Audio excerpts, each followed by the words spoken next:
Our talk is about the seismic response of columns which have both GFRP and steel. And we are going to start giving you some background to where we are coming from. The total annual cost of corrosion in 2010 reported by NACE International was about $2.2 trillion.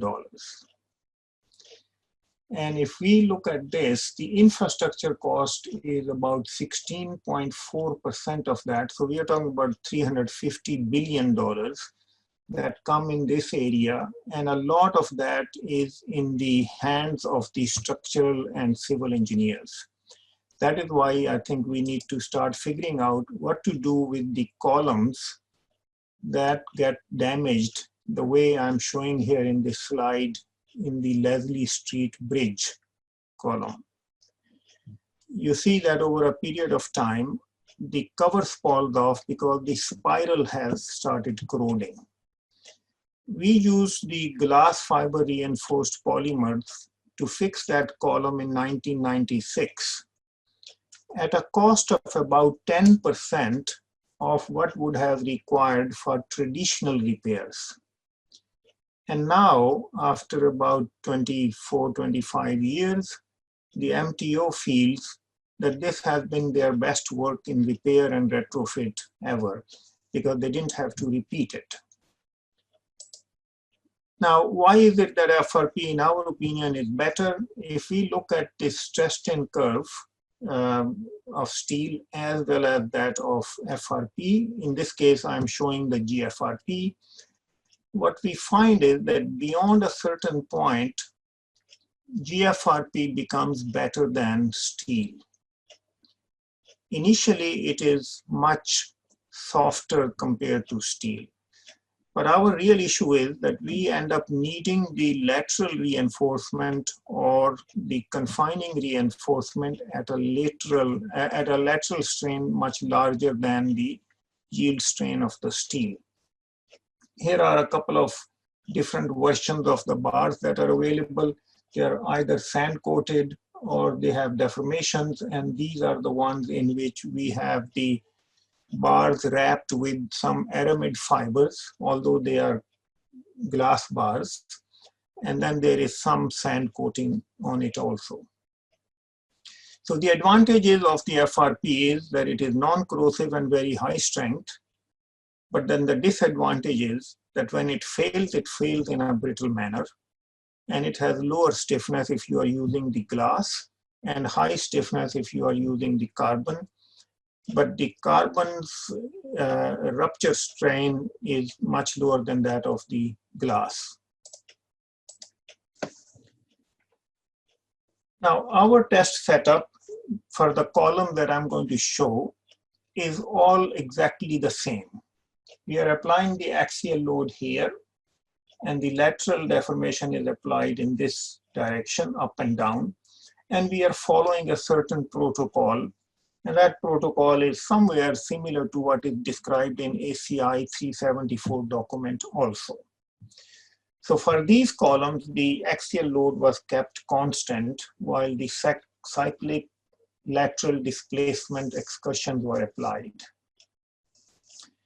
Our first series in this particular test setup was for the GFRP bars to use the longitudinal bars which are GFRP and also the spirals which are made of GFRP. And this shows a typical column which was 356 millimeter in diameter. It's about 1.8 meter long. The GFRP specimen, reinforced specimens, were able to undergo several more cycles than conventional reinforced columns. But they had lower shear and moment capacities. And their hysteresis loops had significantly lower energy dissipation. And they displayed obviously softer behavior because of the GFRP being about 1/3 of the stiffness of the steel. Now just a quick comparison. Again, these are 356 millimeter diameter columns. And for the American viewers, it is exactly 14 inch. That's why it is a very odd number for the millimeters.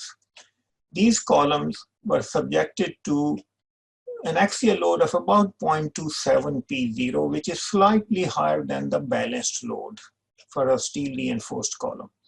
So this is a typical steel reinforced column in which the reinforcement in the spiral reinforcement was about 9.5 millimeter at 100 millimeter spacing, and you get a typical behavior that we like as a seismically resistant structure.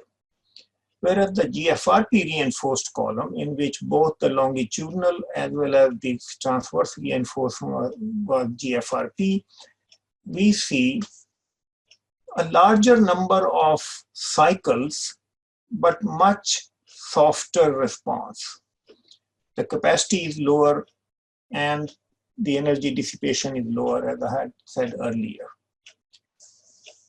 So we found the solution. We tested about 12 columns in that particular program, but then we decided that we are going to start bringing in the longitudinal steel and the GFRP spiral. And that was based on our experience as well as the experience of many other municipalities and the infrastructure owners, that it is the spiral or the lateral steel which starts damaging first. And if we handle the columns properly, then we can save the structure. So we thought that longitudinal steel was quite okay as long as we had the GFRP transverse reinforcement. So we ended up using the advantages of both the materials, and this time we tested the 356 millimeter column as well as 508 millimeter column. So this is 14 and this is 20 inch. This 20 inch could be taken as a full scale column or a typical half scale column for a highway bridge column. The variables in our case obviously was sizes of the specimens, the level of axial load that we used, the type of reinforcement, spacing of spirals, and the volumetric ratio of the spirals. So in the series 2 specimens, this is how the distribution of steel and GFRP was. The strength of the concrete turned out to be close to 41 megapascal in all the columns that we tested, because we waited for a few weeks before we started testing, so at least that part is out of the way in terms of being a variable. These columns were sort of designed according to Canadian code S806-12, which tells us that for certain drift ratio, this is the amount of transverse reinforcement you need to use. So the construction of smaller specimens, again, this is 356 millimeter diameter, so it's not that small. And our observation, and then I'll go into the behavior, was that failure mode in all columns was the rupture of the GFRP spiral.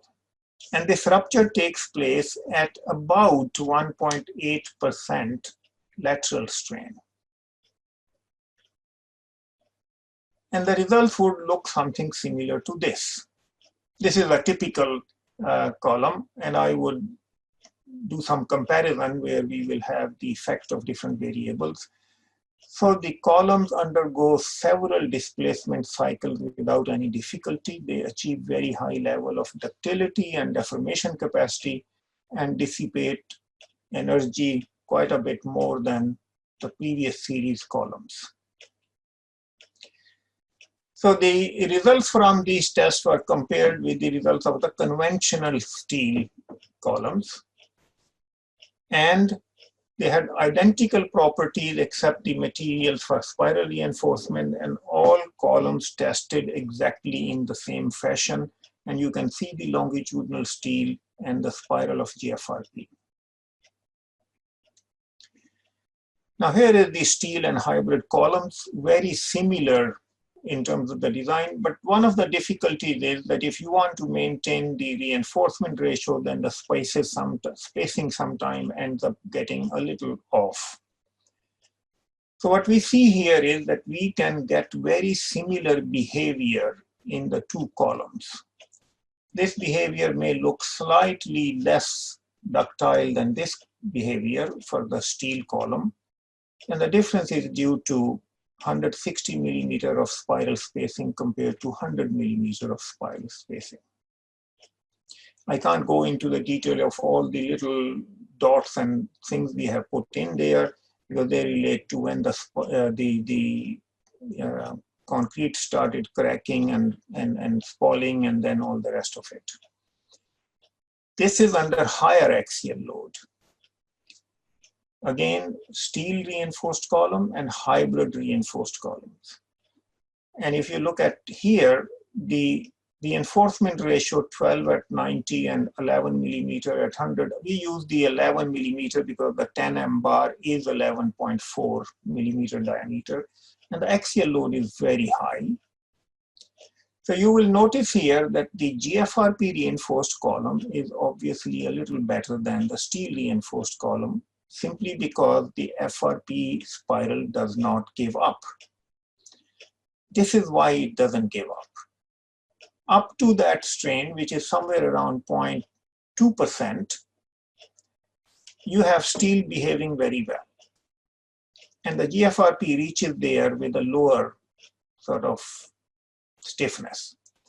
But beyond that, the GFRP bar's stiffness is several folds higher than that of steel. And when it allows the core to expand, then the core cannot really regain its capacity. And that is why the GFRP bars or the spirals behaved much better. Now, when I compare the steel versus GFRP spirals, then we notice that the drift ratios are very similar. 3.2, 3.1, 2.2, 2.5. So the GFRP spirals end up doing similar job as the steel spirals do, but they are not going to corrode at an earlier age. Now the next series that we needed to do was, and this was a discussion that took place in several committee meetings of CSA, CHBD, Highway Bridge Code, and the ACI 440, that for smaller columns like 300 millimeter diameter, things seem to work out. But what happened in a 1 meter diameter column? We don't have the capacity to test the 1 meter, but we decided to test 500 millimeter diameter column. Again, the odd number is because it's a 20 inches diameter column. The FC prime turned out to be very similar for all the columns. And this is how the dimensions are, 500 millimeter, and then it is about 1.7 meter long, tested in a very similar manner. And a few slides of construction, and you can see the amount of work done by the students. My co-author, Dr. Harel, has put in a huge amount of time in coming up with these specimens.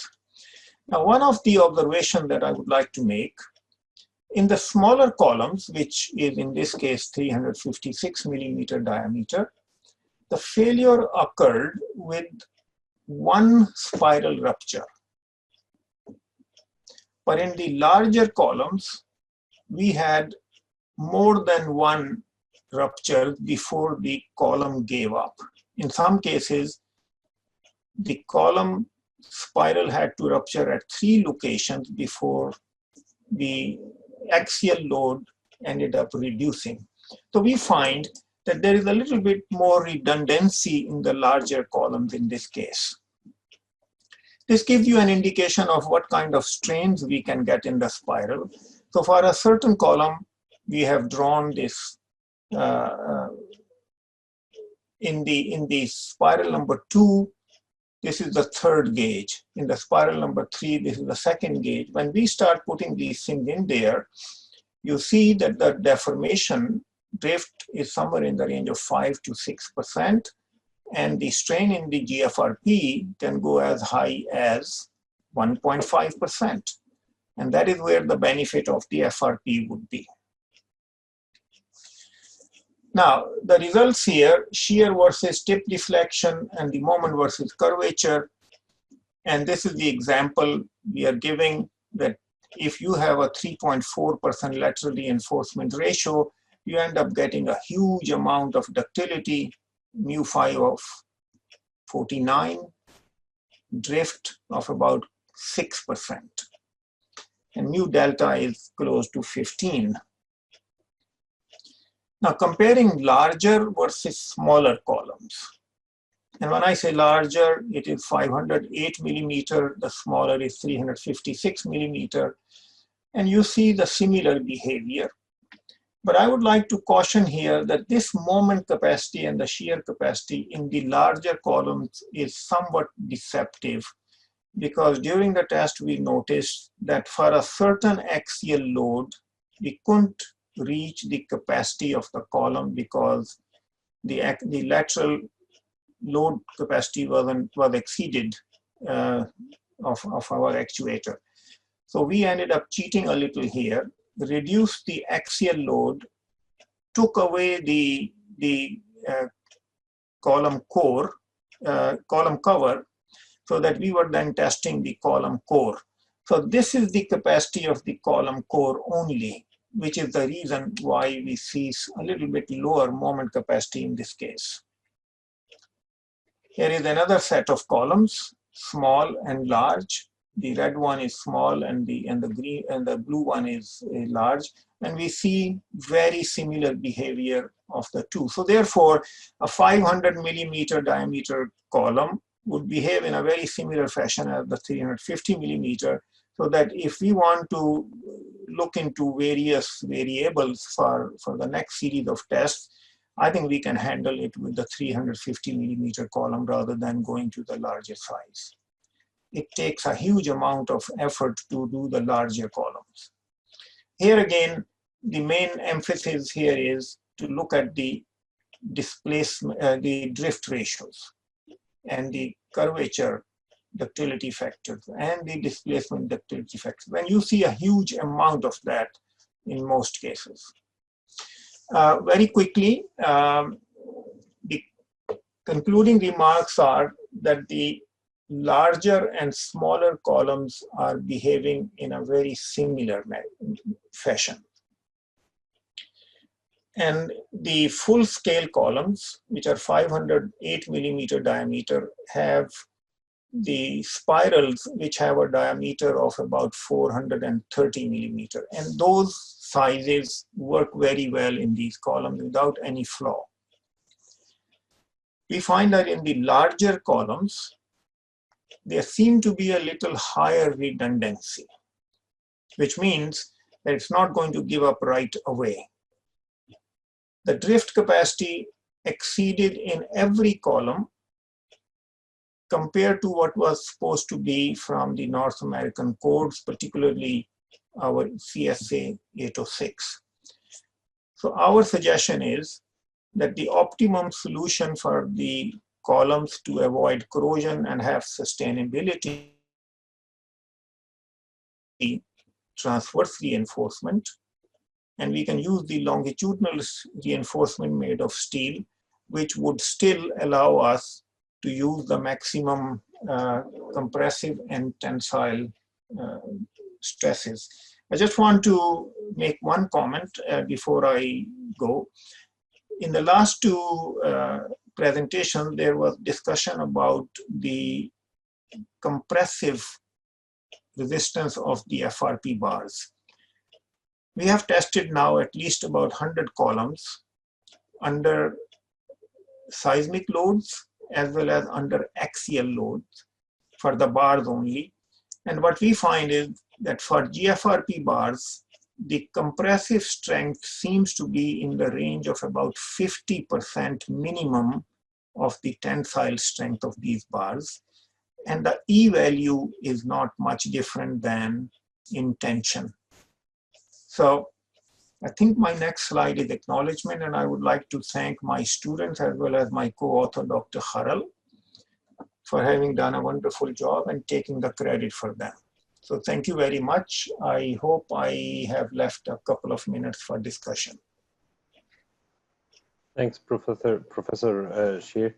That was a very nice presentation. Again, the FRP as stirrups can help increase the effective cover of and keep the steel away from corrosion, which is really something when you look at these bridges in Toronto. I mean, the Gardner is really very bad, but hopefully they will make a replacement or something. Anybody's got a question for Professor Sheikh? We have a question here. Would you please clarify the shear of columns were different moments? I'm not sure if I can read this. Yeah, no, I would address that. I think I understand where it would come from. The difference between the two sizes of the columns, one of the reasons that we tested a lot of 356 millimeter diameter columns was that the shear in most of those columns would not become an issue. When you are testing the larger column and the span is not increased, then the span to depth ratio would change. So therefore, the shear may have a little bit higher influence on the behavior in those columns compared to the smaller columns. But what we found in our case was that we still have the span to depth ratio so large that it didn't affect the behavior of the column under flexure. So our plastic hinge zone was not much affected by the shear in the columns.